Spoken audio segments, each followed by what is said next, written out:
Halo, perkenalkan saya Putu Gede Krisna Mahadiputra. Pada video kali ini saya akan membahas mengenai circular queue, yakni konsep dan kode programnya menggunakan bahasa C++. Nah, circular queue berawal dari queue. Queue sendiri merupakan struktur data linear di mana pemrosesannya sesuai urutan kapan data tersebut masuk. Jadi bila suatu data masuk paling pertama, maka data yang masuk paling pertama tersebut yang akan lebih dahulu diproses. Sehingga sifatnya ialah first in, first out atau FIFO. Untuk contohnya, bisa diibaratkan sebagai nasabah bank yang mengantri dengan nomor antrian. Seorang pegawai bank tentunya akan melayani nasabah yang memiliki nomor antrian 1 terlebih dahulu. Setelah nomor antrian 1 dilayani, barulah nomor antrian kedua yang dimiliki oleh nasabah kedua akan dilayani. Begitu juga yang terjadi pada nasabah ketiga dengan pemilik nomor antrian 3. Lalu apa itu circular queue? Circular queue merupakan linear queue yang posisi akhir dihubungkan ke posisi pertama sehingga membentuk queue yang berbentuk lingkaran atau antrian berbentuk lingkaran. Nah, circular queue ini dapat kita sebut juga sebagai ring buffer dan sifatnya juga FIFO. Kemudian bagaimana sih konsep dari circular queue? Nah, untuk mengetahui konsepnya, kita dapat menggunakan linear queue sebagai pembanding. Di sini saya memiliki linear queue dengan jumlah array 8, di mana indeks ke-0 ada 9 sebagai front dan indeks ke-7 ada 1 sebagai rear. Pada linear queue ini, saya akan mengambil 3 nilai pertama yaitu 9, 12, dan 17 yang membuat indeks ke-0, 1, dan 2 kosong. Nah, walaupun ada indeks yang kosong, kita tidak dapat menambahkan elemen dikarenakan indeks ke-7 masih berisi elemen. Sehingga queue tersebut tetap dibaca penuh. Berbeda halnya dengan circular queue. Pada circular queue ini saya juga menggunakan format yang sama, array berjumlah 8, nilainya juga sama.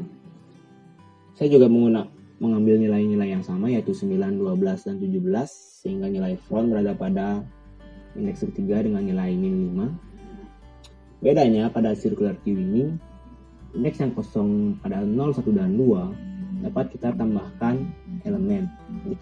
Dikarenakan setelah indeks rear ada indeks ke-0 yang kita dapat tambahkan elemen. Jadi penambahan elemen dimulai dari indeks ke-0, yakni saya menambahkan 8 pada indeks ke-0 dan 18 pada indeks ke-1 sehingga rear berpindah menjadi 18 di indeks ke-1. Nah, jadi pada circular queue bila terdapat indeks yang kosong kita dapat menambahkan elemen langsung. Sedangkan pada linear queue walaupun ada indeks kosong kita tidak dapat menambahkan elemen dikarenakan rear yang masih berisi data. Lalu berikutnya dikenal front. Front merupakan properti dasar pada circular queue di mana ini merupakan elemen yang terdepan pada queue seperti yang saya singgung pada sebelumnya. Di gambar pertama ini ada nilai 9 sebagai front yang terletak pada indeks ke-0 dan di gambar kedua ada nilai min 5 yang terletak pada indeks ketiga yang sebagai front. Nah, berikutnya ada rear, sama halnya dengan front. Rear juga merupakan properti dasar di mana rear ini elemen terbelakang pada sebuah circular queue. Pada circular queue yang pertama, rear-nya bernilai 1 terletak pada indeks ke-7. Dan pada circular queue yang kedua ini, rear bernilai 18 yang terletak pada indeks ke-1. Berikutnya ada NQ. NQ merupakan operasi dasar yang berfungsi untuk menambahkan satu elemen. Penambahan satu elemen ini selalu ditempatkan dari rear. Bisa dilihat di mana rear bernilai 1 pada indeks ke-7. Jadi bila kita menambahkan elemen, maka kita berturut-turut menambahkan dari indeks ke-0. Baru kemudian 1, baru kemudian 2. Seperti ini. Sehingga rear berpindah ke 18 pada indeks ke-1. Lalu bagaimana sih langkah-langkah dilakukannya NQ tersebut? Yang pertama dilakukan pengecekan apakah queue is full. Dengan mengecek apakah maka rear sama dengan size dari circular Q min 1 dan front apakah sama dengan 0 atau terletak pada indeks ke 0 atau rear sama dengan front dikurang 1. Nah, bila pernyataan tersebut benar, maka akan dicetak Q is full. Seperti pada gambar ini, rear berada pada indeks ke-7, yaitu array-nya 8 dikurang 1 dan benar berada pada indeks ke-7. Dan front sudah benar berada pada indeks ke-0. Jadi, Q ini didefinisikan sebagai Q yang full. Lalu bagaimana bila Q tersebut tidak full? Pengecekannya yakni apakah rear sama dengan size min 1 dan front tidak sama dengan 0? Jika bernilai true, akan diset rear sama dengan 0 dan elemen akan dimasukkan di rear. Seperti pada gambar, rear sama dengan size min 1, yakni 7. Dan front tidak sama dengan 0. Front di sini terletak pada indeks ke-3. Jadi ini bernilai true, maka akan ada penambahan elemen dari indeks ke-0 dan indeks ke-1. Berikutnya ada DQ. Sama halnya dengan NQ, DQ juga merupakan operasi dasar yang fungsinya untuk menghapus satu elemen dari circular Q. Penghapusan elemen ini selalu dilakukan dari bagian front. Seperti pada gambar, yakni saya menghapus elemen 9 dan 12. Sehingga front terletak pada indeks kedua yang bernilai 17. Kemudian langkah-langkahnya, pertama dilakukan pengecekan apakah Q tersebut kosong, karena bila Q kosong, tentunya tidak akan bisa menghapus elemen. Yakni dicek apakah front sama dengan minus 1 atau terletak pada indeks di bawah 0 yaitu minus 1. Jika benar, maka akan dicetak Q is empty. Seperti gambar, ini Q-nya kosong dan indeks min 1 terletak di sini. Lalu bagaimana bila Q tidak kosong? Maka akan dicek if apakah front sama dengan rear. Jika bernilai true, akan diset front sama dengan rear sama dengan minus 1. Pada kondisi lain juga akan dicek apakah front sama dengan size minus 1, dan bila bernilai true akan diset front sama dengan 0 dan mereturn atau menghapus elemen seperti gambar ini. Yang dihapus ialah elemen atau nilai 9, sehingga front bergeser ke nilai 12 pada indeks ke-1. Berikutnya ada kode program dari menambahkan, menghapus, dan menampilkan elemen dari circular Q. Di sini saya menggunakan bahasa C++. Ini merupakan kode program dari inisialisasi fungsi dan variabel program yang digunakan. Seperti biasa, di sini ada library. Kemudian inilah variabelnya, ada rear dan front bertipe data integer. Size dan array juga bertipe data integer. Lalu Q diwakilkan dengan S yang bertipe data integer. Dan di set nilainya front sama dengan rear sama dengan minus 1. Dengan size diwakilkan oleh S dan array berikutnya. Kemudian ada 3 fungsi yaitu NQ, DQ, dan displayQ yang dideklarasikan pada bagian ini. Di sini juga terdapat struct yang artinya data yang terdapat pada program distrukturkan. Nah, ini merupakan kode program untuk membuat fungsi NQ. Pada line code ke-29 terdapat pengecekan apakah front sama dengan 0 atau berada pada indeks ke-0 dan rear apakah sama dengan size minus 1, or rear apakah sama dengan front minus 1 di mode size minus 1. Jika ini bernilai benar, maka Q is full akan dicetak ke layar dan fungsi di return.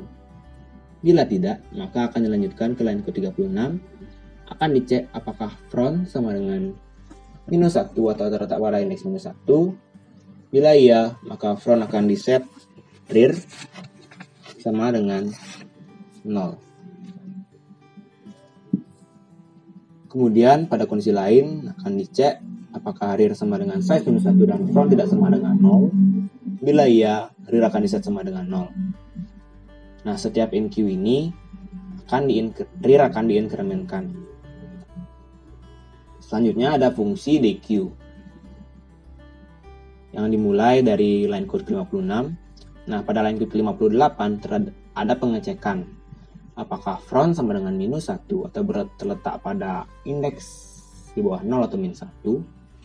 Bila benar, maka Q is empty akan dicetak ke layar dan fungsi di return. Bila tidak, maka akan dilanjutkan pengecekan pada indeks line code ke-66. Apakah front sama dengan rear? Bila iya, maka front akan diset min 1 dan rear juga diset min 1.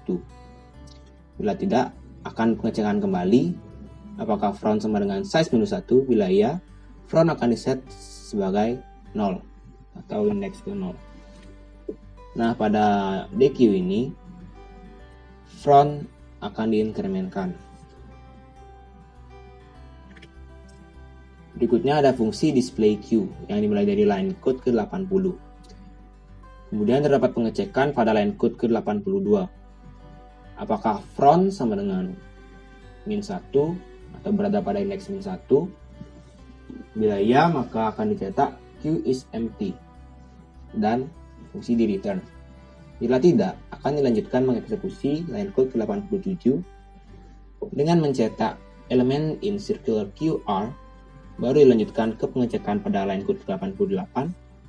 Apakah rear lebih dari atau sama dengan front? Jika iya, maka akan terjadi looping dari front sampai kurang dari atau sama dengan rear. Barulah elemen dicetak. Kemudian bila ini tidak terpenuhi, akan dilanjutkan mengeksekusi else dan terdapat pengulangan lagi dari front sampai size minus 1 dan elemen baru dicetak. Lalu juga terdapat pengulangan dari 0 sampai kurang dari sama dengan rear dan elemen dicetak.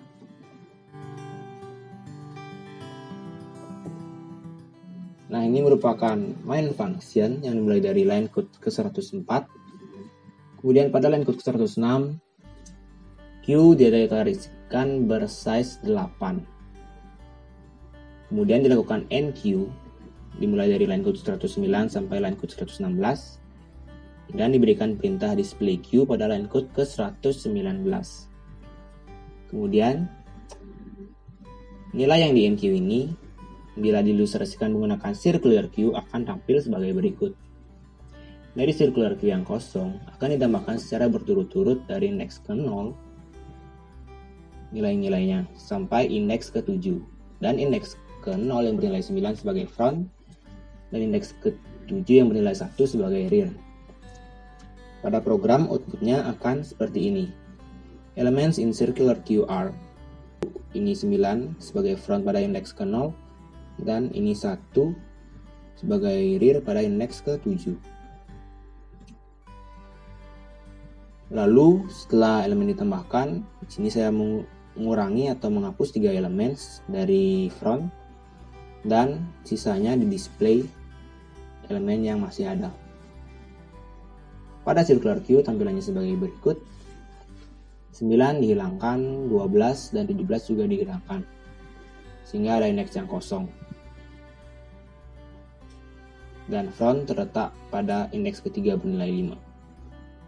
Lalu outputnya pada program akan ditampilkan deleted value 9, 12, dan 17. Dan elemen yang tersisa ialah secara berturut-turut dari indeks ketiga yaitu min 5 sampai indeks ke-7 yaitu 1.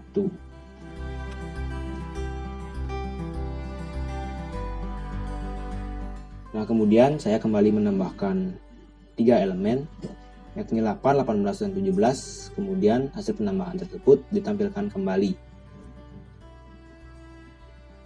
Pada circular Q akan tampil seperti ini.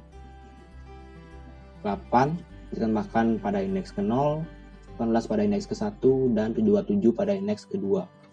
Sehingga front bernilai min 5 pada indeks ketiga dan rear-nya pindah ke ke-27 pada indeks kedua.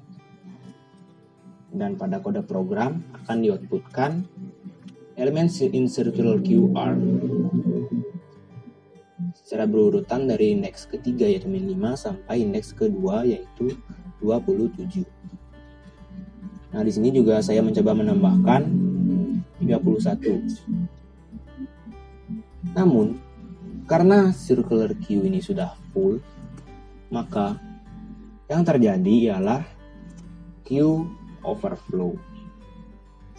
Dan pada program di-outputkan queue is full. Inilah output keseluruhan pada program.